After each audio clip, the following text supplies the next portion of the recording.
सभी को मेरा नमस्कार। प्यारे दोस्तों, आज का जो टॉपिक है वो है हिंदी भाषा। 10 जनवरी को हम सब लोग वर्ल्ड हिंदी डे मनाते हैं, यानी कि पूरे संसार में, पूरे विश्व में हम इस दिन को बहुत ही धूमधाम से आयोजित करते हैं। इसमें डिफरेंट चीज़ें होती हैं। तो वर्ल्ड हिंदी डे की जो शुरुआत थी वो 10 जनवरी 1975 में शुरुआत की गई थी। उस टाइम इंदिरा गांधी जी ने इसकी शुरुआत की और इसको वर्ल्ड लेवल के ऊपर सेलिब्रेट करना स्टार्ट किया, इसको मनाना शुरू किया। फिर 2006 में इसके बीच में और कंट्रीब्यूशंस डली। मनमोहन सिंह जी ने इसको बहुत अच्छे लेवल के ऊपर प्रमोट किया, आगे बढ़ाया, और पूरे वर्ल्ड में जहाँ पर भी हमारी इंडियन एम्बेसीज थी वहाँ पर इसकी घोषणा की गई कि इसको हम हर साल 10 जनवरी को मनाया जाएगा। तो एक नेशनल हिंदी डे होता है और एक इंटरनेशनल, जिसको हम वर्ल्ड हिंदी दिवस बोलते हैं। तो अगर हम नेशनल हिंदी डे की बात करें तो वो हम ज़्यादातर सितंबर में मनाया जाता था, सितंबर के महीने में। और ये 1949 से हमने इसको जो था एक्सेप्ट किया था इस डेट को। दैट इज़ आई थिंक 14 सितंबर को हमने 1949 को हमने जो फर्स्ट नेशनल लेवल के ऊपर इसको हमने एक्सेप्टेंस दी थी हिंदी भाषा को। तो आज ज़रूरी बात यह है कि जैसे हम देख रहे हैं कि हम वर्ल्ड वाइड हम दुनिया में ट्रैवल करते हैं, तो वहाँ पे जो भाषा हमें सीख कर जानी पड़ती है वो ज़्यादातर इंग्लिश होती है। तो इंग्लिश को इंटरनेशनल, जो आप कह सकते हो कि हर कंट्री में इंग्लिश का कहीं ना कहीं पे महत्व है। पर आप देखेंगे कुछ जैसे फ्रेंच लोग हैं या स्पेनिश लोग हैं या और काफ़ी सारे लोग हैं जहाँ पे लोगों को इंग्लिश भी बोलनी नहीं आती, जैसे कि हमारे देश में भी लोगों को, सभी को इंग्लिश नहीं बोलनी आती। पर अगर हमें इंग्लिश बोलनी आती है तो हम हर जगह पे बात कर सकते हैं। तो भाषा का असली महत्व यही है कि हम अपने भावों को किस तरह से सामने रख सकते हैं, अपनी भावनाओं को कैसे बता सकते हैं, कैसे व्यक्त कर सकते हैं। तो आज का जो दिन है वो इम्पॉर्टेंट था। आज श्री लाल बहादुर शास्त्री जी का भी जो है तिथि है। तो मैंने आज ये दिन चूज़ किया, और कल का जो दिन था वो तो आप सबको मैंने उसकी इंट्रोडक्शन दे ही दी है। तो इसीलिए आजकल स्कूल एजुकेशंस में हर चीज़ में हमारे बच्चों को हमारी भाषाएं जो हैं वो पीछे छूटती जा रही हैं। हमारा जो ध्यान है वो अंग्रेज़ी की तरफ ज़्यादा जा रहा है। आइलेट्स के कोचिंग सेंटर्स आप जैसे देख सकते हैं कितने ज़्यादा खुल गए हैं, क्योंकि बच्चों ने अगर बाहर पढ़ाई के लिए जाना है तो उनको इंग्लिश सीखनी लाजमी हो जाती है। तो ऐसे ही अगर हमारे देश में हमारी सरकारें हिंदी को अच्छे लेवल के ऊपर पढ़ाएं, उनके ऊपर प्रमोट करें, जो टीचर्स हिंदी के साथ जुड़े हुए लोग हैं, जो हिंदी में कविताएं लिखते हैं या आर्टिकल्स लिखते हैं या न्यूज़पेपर हिंदी में छपते हैं, उन सभी लोगों को हौसला अफजाई के लिए सरकार उनकी मदद करे, आगे आए, और बड़े बड़े जो प्रोग्राम है उसको आयोजित करना बहुत ज़रूरी है। अगर हम हिंदी भाषा को जो कि दुनिया में 4th मोस्ट स्पोकन लैंग्वेज है और 430 मिलियन लोगों के आसपास लोगों को हिंदी आती है, तो अगर हम अपने देश की भाषा हिंदी को, हालांकि हमारे तो भारत देश में हर 15 किलोमीटर बाद, 20 किलोमीटर बाद अगर आप पंजाब में देख लें तो भाषा बदल जाती है। और ऐसे ही हमारे स्टेट वाइज कितनी सारी लैंग्वेजेस हैं कि हमारी जो लैंग्वेज है वो चेंज रहती है। तो हमें कई बार ये भी प्रॉब्लम आ जाती है कि जब हम यहाँ से उठ के साउथ इंडिया में चले जाएं, किसी भी और स्टेट में चले जाते हैं, तो वहाँ की हमें भाषा ना आने के कारण हम वहाँ पर अगर डॉक्टर के पास भी जाते हैं तो हम अपनी भावना को बता नहीं पाते, एक्सप्रेस नहीं कर पाते कि हमें क्या प्रॉब्लम आ रही है।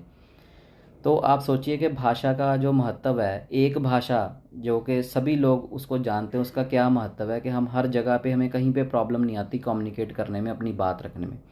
तो इसीलिए अगर हिंदी पूरे वर्ल्ड लेवल पे 4th नंबर पे बोली जा रही है, तो मेरे ख्याल से जो लोग, ये हो सकता है कुछ लोग कंडेम भी करते हैं कि हिंदी को नहीं बनाना चाहिए लैंग्वेज या कुछ भी, आप बताइए, तो इसका जवाब दीजिए कि कौन सी ऐसी भाषा है भारत देश में जिसको हम दर्जा दे सकें उसके मुकाबले की। संस्कृत को ज़रूर दिया जा सकता है, पर संस्कृत अब तो संस्कृत बहुत पीछे रह गई है कि हम उसको बोल ही नहीं पाते और बच्चों को सिखा भी नहीं पा रहे हैं। तो आज के दौर में अगर हम बात करेंगे तो हिंदी ही ऐसी भाषा बचती है हमारे पास जिसके ऊपर बहुत सारा काम हो चुका है, बहुत सारी पुस्तकें लिख चुके हैं, बहुत सारे अखबार छपते हैं, बहुत मैगज़ीन छपते हैं। तो हमारे पास एक प्लेटफॉर्म है।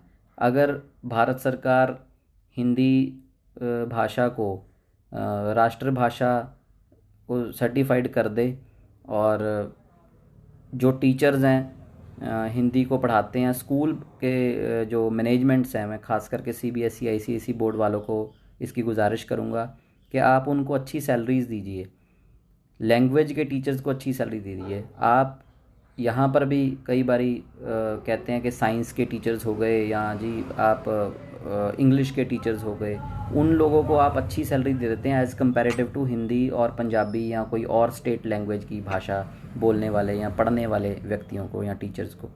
तो आप उन अध्यापकों को अच्छी सैलरी दीजिए ताकि बच्चे बड़े होकर अपनी भाषा को ना भूल जाएं। बहुत ज़रूरी होता है अपना अस्तित्व को कायम रखने के लिए कि आपको अपनी भाषा आती हो, चाहे वो स्टेट लैंग्वेजेस हों, चाहे वो हमारी राष्ट्रभाषा हो। तो राष्ट्रभाषा को अगर हम अच्छे तरीके से प्रमोट करेंगे, लोगों को हिंदी बोलनी आती होगी, तो फॉरेन कंट्रीज़ से जो हमारे पास टूरिज़्म आएगा या कोई लोग यहाँ पे बच्चे पढ़ने आएंगे तो उनको हिंदी भाषा सीखनी अनिवार्य हो जाएगी। जैसे बाहर के लोग आइलेट्स के थ्रू पैसा कमाते हैं अपने एजुकेशन सिस्टम के थ्रू, वैसे हमारा भारत भी एजुकेशन सिस्टम से बाहर के लोगों को पैसा जो है खर्चने का मौका देगा, टूरिज़्म भी बढ़ेगा, लोगों को अपनी बात भी समझ आएगी, वह भी अपनी बात कह पाएंगे। तो आप कोशिश कीजिए कि हिंदी सब्जेक्ट को आप अच्छी तरह पढ़िए, अपने बच्चों को भी पढ़ाइए। जितना ज़ोर आप इंग्लिश को एक मॉडर्नाइजेशन दिखाने के लिए सोसाइटी में कि हाँ हमारे बच्चे को इंग्लिश आती है, कॉन्वेंट स्कूल में पढ़ता है, बहुत अच्छी बात आती है, पर आप हम हर बात मैं यही बोलता हूँ कि अपने वजूद को मत भूलिए, अपने वजूद को याद रखिए, हिंदी को ज़रूर सिखाइए। उसके अलावा स्टेट लैंग्वेज माँ बोलियाँ जितनी भी हमारे यहाँ पर एग्जिस्ट करती हैं इंडिया में, आप उनको भी ज़रूर सिखाइए। हिंदी को जो लोग नहीं भी सपोर्ट कर रहे हैं, मैं उनसे अपील करूँगा कि आप कोई भाषा सजेस्ट कर दीजिए जिसको हम राष्ट्रभाषा घोषित कर सकें। आप सरकार को चिट्ठियाँ लिखिए, तो कोशिश कीजिए कि आप हिंदी को ज़रूर जो है वो करिए। तो इसमें जो एक पुस्तक थी जो भारत में आप कह सकते हैं कि पहली हिंदी पुस्तक जो बच्चों की नॉलेज की मैं कहूँगा कि बात है, सीखने वाली है। अगर बच्चे ये मेरी वीडियोस देख रहे हैं तो बच्चों को उनको पता होना चाहिए कि फ़र्स्ट इंडिया की जो पुस्तक थी वो कौन सी छपी थी। तो उसका नाम था प्रेम सागर, ये श्री लालू लाल जी ने लिखी थी। और अगर स्कूल के बच्चे कुछ वीडियोस देख रहे हैं तो स्कूल के बच्चों को ये भी पता होना चाहिए कि दो तरह के हिंदी के सीबीएसई बोर्ड में कोर्सेज होते हैं, कोर्स ए और कोर्स बी। जो कोर्स ए है वो हिमाचल प्रदेश जैसी स्टेट्स में जहाँ पे हिंदी बहुत ज़्यादा बोली जाती है वहाँ पर पढ़ाया जाता है, और जो कोर्स बी है उसको पंजाब या अदर स्टेट्स में पढ़ाया जाता है जहाँ पे हिंदी कम बोली जाती है। तो इसीलिए आप ये भी चूज़ कर सकते हैं कि हिंदी अगर आपको सरल हिंदी सीखनी है तो आप कोर्स बी चूज़ कर सकते हैं, कोर्स ए चूज़ कर सकते हैं अगर आपने वाकई हिंदी की पोट्री को सीखना है या हिंदी की गहराइयों को सीखना है, इस भाषा की गहराइयों को सीखना है। और ये कोई आसान लैंग्वेज नहीं है। जो सिंध के बेसिकली भाषा की जो चीज़ें थी वो सिंध नदी के आसपास जो लोग रहते थे उन लोगों को ये भाषा जो हिंदी बोलनी आती थी। तो वैसे तो ये शब्द जो है वो मेरे जितना मेरा ज्ञान है उस हिसाब से अरबी शब्द था आया था जहाँ से इसका नाम रखा गया हिंदी। पर ये सिंध नदी के किनारे रहने वाले लोग, क्योंकि हमेशा आप याद रखिए कि जो भाषा होती है वो जोग्राफिकली जहाँ पे लोग रहते हैं वैसी, जैसे वेस्टर्न कंट्रीज़ में इंग्लिश बोली इसीलिए जाती है, इंग्लिश में बाइबल लिख दी वो इसीलिए लिखी गई क्योंकि वहाँ के लोग इंग्लिश बोला करते थे। तो ऐसे ही जो हिंदी की चीज़ है, तो हिंदी बोलने वाले लोग जो सिंध नदी के आसपास रहा करते तो इनको हिंदी लोग बोल दिया गया, तो ऐसे ही नाम पड़ गया हिंदुस्तान। तो ऐसे ही जो अरेबिक कंट्रीज़ थे वहाँ पे हमेशा आप देख सकते हैं कुरान को जो लिखा गया वो उर्दू या अरबी में लिखा गया क्योंकि वहाँ के लोग वो भाषा बोलते थे। तो गुरबानी पंजाब में गुरबानी को पंजाबी में लिखा गया, तो यहाँ पे ज्योग्राफी के हिसाब से लोग पंजाबी समझते थे तो उनको उसको पंजाबी में लिख दिया गया। तो इसीलिए ज्योग्राफी जो होती है वो बहुत इंपॉर्टेंट है, उसको समझना इंपॉर्टेंट है। तो वहाँ से हमारी भाषाएं जो हैं वो उत्पन्न होती हैं, और ये कोई धर्म विशेष से नहीं जुड़ी हुई बातें होती हैं, इसको जोड़ दिया जाता है। लेकिन अगर आप देखेंगे कि ज्योग्राफी जो है वो बहुत इंपॉर्टेंट होती है जहाँ से इस भाषा का उत्पन्न होता है। तो देवनागरी जो हिंदी है देवनागरी, इसको लिपि जो इसकी है बच्चों वो देवनागरी, आप इसको ज़रूर बेसिक चीज़ों का इसका याद रखिए। और अब जैसे आपको मैंने भाषा के बारे में बता दिया, तो जितने भी मैं धन्यवाद करता हूँ जितने भी राइटर्स हैं, जो पोइट्री लोग हैं हिंदी से जुड़े, विशेष तौर पे मैं मलेरकोटला शहर से हूँ। तो मलेरकोटला में आप देखेंगे कि यहाँ पे उर्दू की बहुत सारी एकेडमीज़ हैं और यहाँ पे पंजाबी एकेडमीज़ भी हैं। तो वैसे ही यहाँ पे हिंदी सिखाने वाले लोग भी बहुत अच्छे लेवल के लोग हैं, बहुत अच्छे अच्छे राइटर हैं। तो आज मैं उनमें से सबसे मशहूर जिनको मेरे ख्याल से पूरा इंडिया और पूरा वर्ल्ड जानता है, और उनका नाम है इरशाद कामिल। तो हमारे भारत की जो कहते हैं गुलिस्तान हमारा, तो आप देखिए कि ये इरशाद कामिल जी हैं। ये मलेरकोटला में 5 सितंबर 1971 यानी 1971 में पैदा हुए थे, मलेरकोटला की धरती से इरशाद कामिल जी। तो इरशाद कामिल जी एक मुस्लिम परिवार से हैं, लेकिन वो हिंदी में पीएचडी हैं, पंजाबी यूनिवर्सिटी पटियाला से उन्होंने पढ़ा। और बहुत गर्व की बात है मलेरकोटला के लिए, इरशाद कामिल जी जो हैं वो हमारी फ़िल्म इंडस्ट्री में बहुत अच्छी अच्छी फ़िल्मों के गाने, स्क्रिप्ट, स्टोरीज़, लिरिक्स ये सब लिखते हैं। जब वी मेट जैसी फ़िल्में अगर आप गूगल करेंगे इरशाद कामिल जी के बारे में तो आपको बहुत सारी नॉलेज मिल जाएगी। तो मैं उनका विशेष तौर से धन्यवाद करता हूँ कि वो हिंदी को इस लेवल के ऊपर प्रमोट कर रहे हैं और बहुत अच्छी चीज़ें, बहुत अच्छे गाने, बहुत अच्छी स्टोरीज़ वो लिखते हैं। और आप देखिए कि हिंदी भाषा ने उनको आज किस काबिल बनाया है कि वो हमारे बॉलीवुड में, या आप कह सकते हैं कि हर जगह पर वो छाए हुए हैं। तो मलेरकोटला की धरती से एक प्राउड फील होता है कि जब कोई अपने शहर से निकल के इस लेवल के ऊपर पहुंचता है। और इरशाद कामिल जी ने सारे शहर को मान सम्मान इसी चीज़ में बढ़ाया कि उन्होंने हिंदी को बहुत प्रमोट किया। जहाँ पर ज़्यादातर आप देख सकते होंगे मलेरकोटला, अगर आप कभी आएँ घूमने तो आपको पता लगेगा कि यहाँ पे मुस्लिम की जो लैंग्वेज उर्दू है उसको बहुत अच्छे अच्छे यहाँ पे टीचर्स मिलते हैं, बहुत ज्ञानी विज्ञानी लोग, और बहुत सारे आप मान के चलिए शायर जो है मलेरकोटला की धरती से पैदा होते हैं। तो उन सब की धरती से एक हिंदी को प्रमोट करने वाला इंसान इरशाद कामिल जी, जिन्होंने 4 चांद लगा दिए हिंदी में, तो उनका बहुत बहुत धन्यवाद। वो आगे भी ऐसा ही काम करते रहें और भगवान उनकी आयु लंबी करे और उनकी सेहत को अच्छा बनाए ताकि वो और हिंदी को आगे बढ़ा सकें। तो इसी के साथ मैं सभी अपने देखने वालों से, व्यूअर से ये रिक्वेस्ट करता हूँ कि वीडियो ज़रूर शेयर किया कीजिए। कुछ कोशिश करता हूँ कि हर टॉपिक को ऐसे समझाया जाए, सरल भाषा में समझाया जाए, ताकि उसकी बात टेक्निकल बातों से कुछ हटके एक नॉर्मल ऐसी बात कही जाए कि आप सबके वो समझ में आए और आपको इम्पोर्टेंस समझ में आए कि लैंग्वेज, एक लैंग्वेज होना राष्ट्र की कितनी इम्पॉर्टेंट और कितनी ज़रूरी बात है। अगर ये चीज़ हो जाएगी तो हमारी इकॉनमी में बहुत बड़ी हेल्प मिलती है कि हमारे पास जो स्टूडेंट्स एजुकेशन पढ़ने लोग आएंगे उनको हिंदी सीख कर ही भारत देश आना पड़ेगा। तो आप सोचिए कि ये जो सिस्टम हमारे भारत को अभी तक मिल जाना चाहिए था, उसमें हम बहुत लेट हैं। इतने लेट हैं कि आज हम सारा पैसा अपना इंग्लिश लैंग्वेज सीखने के लिए खर्च कर रहे हैं और अपने बच्चों को इंग्लिश पढ़ाने के चक्कर में, बाहर विदेश भेजने के चक्कर में हम अपनी लैंग्वेज को, एक भी लैंग्वेज को ऐसा दर्जा नहीं दिलवा सके इंटरनेशनल लेवल के ऊपर कि लोगों को हमारे भारत देश आने के लिए जैसे आइल्स करते हैं वैसे हिंदी की कोचिंग लेकर, इसी हिसाब से बैंड लेकर हमारे भारत में आना पड़े। तो हमारे भारत के लिए बहुत ही मान की बात, सम्मान की बात होगी और इतना प्राउड फील होगा इस बात के ऊपर, भारतीय कहने में गर्व महसूस होगा कि हमारे देश में भी लोगों को आने से पहले हमारी भाषा सीख कर आनी अनिवार्य होगी। तो मेरी रिक्वेस्ट है गवर्नमेंट से, चाहे वो स्टेट गवर्नमेंट्स हैं, चाहे वो सेंट्रल गवर्नमेंट है, कि आप हमारी इस हिंदी भाषा को बहुत अच्छे लेवल पर आप इसको लेकर जा सकते हैं। आपके पास मौका है, तो आप इस चीज़ के ऊपर पूरा पूरा ध्यान दीजिए। बड़े बड़े अभिनेताओं से रिक्वेस्ट है कि वो भी हिंदी के बारे में लोगों को ज़रूर जागरूक करें।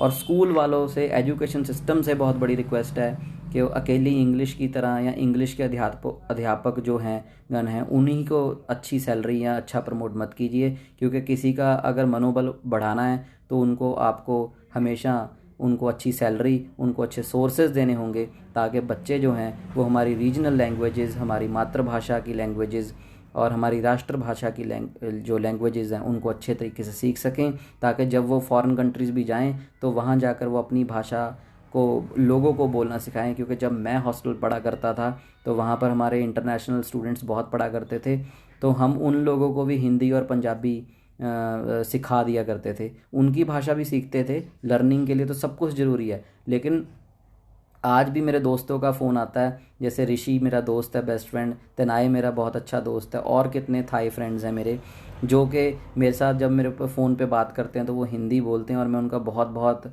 दिल से शुक्रिया करता हूँ कि उन्होंने हिंदी बोलनी इंडिया में आके सीखी। और उन्होंने जब भी वो हमारे से बात करते हैं तो वो हिंदी पंजाबी में बात करने की कोशिश करते हैं। यो तो मेरे हिसाब से आई थैंक देम, मैं बहुत ज़्यादा उनका इसके लिए धन्यवादी हूँ। और वो आप प्लीज़ आप भी अपने सभी दोस्तों में हमेशा, गवर्नमेंट स्कूल में हो चाहे चंडीगढ़ रहते हैं चाहे दिल्ली रहते हैं, तो कोई इंग्लिश बोलने में कोई इतनी बात नहीं है, सभी बच्चे इंग्लिश पढ़ते हैं। तो अगर आप इंग्लिश बोलकर किसी और भारतीय को या अपने दोस्त को नीचे या ऊपर दिखाने की कोशिश करते हैं तो रिक्वेस्ट है आप उसे बंद कर दीजिए, और आप अपनी भाषा में मान महसूस कीजिए, प्राउड फील कीजिए, और पेरेंट्स भी प्राउड फील करें कि हमारे बच्चों को हिंदी भाषा की कमांड है। एक भी लैंग्वेज की अगर ज़िंदगी में कमांड हो तो बहुत कुछ इंसान बन सकता है। लेकिन लोगों को ना तो पूरी इंग्लिश आती है, ना उनकी लिटरेचर वोकैबुलरी उसमें स्ट्रांग है, और ना ही हिंदी में, ना ही पंजाबी में, ना ही तेलुगु में, ना ही कन्नड़ में, किसी भी भाषा में जो हमारी इतनी स्टेट्स की लैंग्वेज है। तो जिस भी पर्सन की लाइफ में एक भाषा पर भी कमांड होगी तो मेरे हिसाब से वो कोई भी इंसान जो है वो राइटर बन सकता है, वो आर्टिस्ट बन सकता है, वो अपनी भावों को एक्सप्रेस कर सकता है, अपने देश को आगे लेकर जा सकता है। तो ये भी देश हित की बात है। तो जो लोग इसमें सहयोग करेंगे तो मैं समझूंगा कि ये एक यज्ञ है जो देश को आगे बढ़ाएगा, देश की इकॉनमी को आगे बढ़ाएगा, अर्थव्यवस्था में हेल्प करेगा, यहाँ के अध्यापकों को हेल्प करेगा। हिंदी बोलने वालों को, लोगों को प्रमोट कीजिए, फंक्शंस पे बुलाइए, उनको ऑनर कीजिए, उनका हमेशा उनको उनको लगा रहना चाहिए कि हाँ हमें भी हमारी जो रिकॉग्निशन है वो हमारे आसपास रहने वाले लोग जो हैं वो करते हैं। और बच्चों को भी स्पेशली, बस बच्चे ही हमारा फ्यूचर हैं, जो अब तक हो गया, लेकिन अपने बच्चों को हिंदी भाषा ज़रूर सिखाइए, उनको उनकी कदर करनी सिखाइए। तो इसी के साथ मैं अपनी वाणी को विराम देता हूँ। नमस्कार, जय हिंद, जय भारत।